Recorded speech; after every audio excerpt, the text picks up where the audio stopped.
أعوذ بالله من الشيطان الرجيم بسم الله الرحمن الرحيم.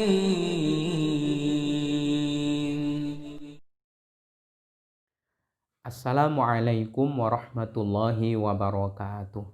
Bismillah walhamdulillah.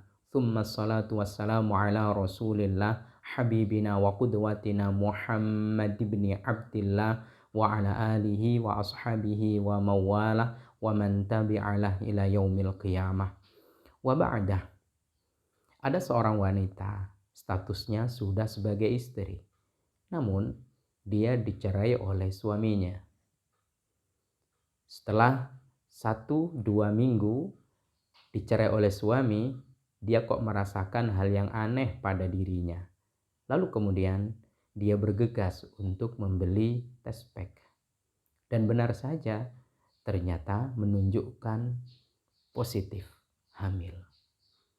Dan dia pun berlanjut untuk memeriksakan dirinya ke bidan yang di dekat rumahnya. Ternyata selaras dengan hasil tes pack, sang bidan mengatakan, "Alhamdulillah, berbahagialah ibu karena ibu positif hamil."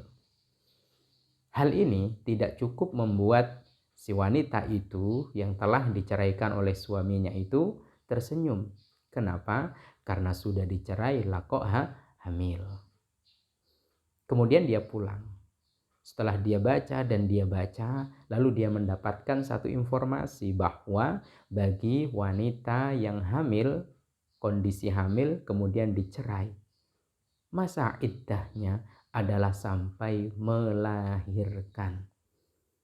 Kalau hamilnya itu baru 2 pekan, katakan atau 1 bulan, berarti 8 bulan ke depan dia harus melakukan iddah. Dan dia tergolong wanita yang mengerti tentang fikih.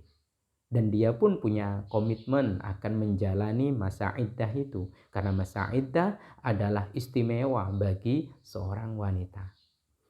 Lalu kemudian dia berpikir, terlalu jauh dan lama jika saya harus menjalani masa iddah 8 bulan ke depan sampai saya melahirkan. Lalu kemudian dia memutuskan. Dalam pikirannya yang mungkin dibisiki kanan, dibisiki kiri, lalu kemudian mendapatkan informasi dari sana dan dari sini, terlalu lama 8 bulan itu. Dia pun kemudian memutuskan untuk menggugurkan kandungannya.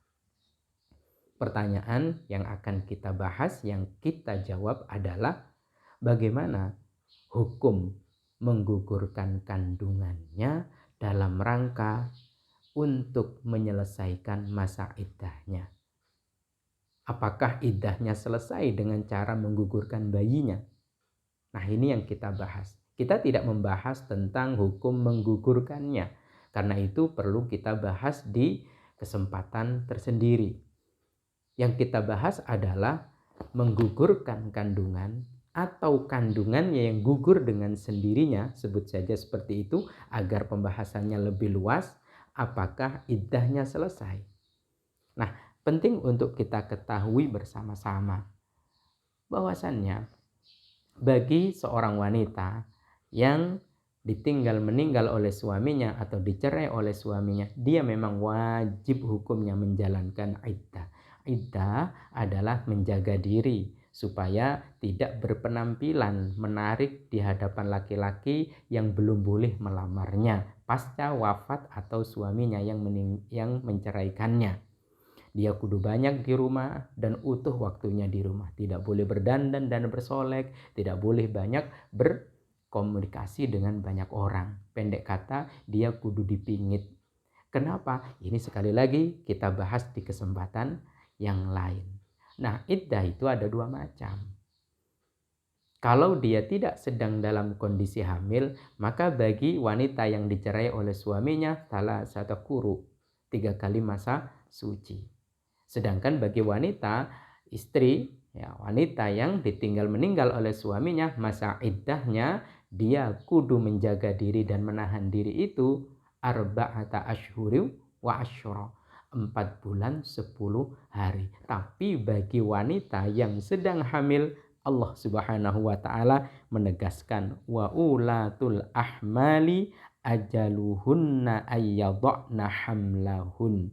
Bagi wanita-wanita yang dicerai atau yang ditinggal meninggal oleh suaminya, maka masa iddahnya itu adalah sampai melahirkannya.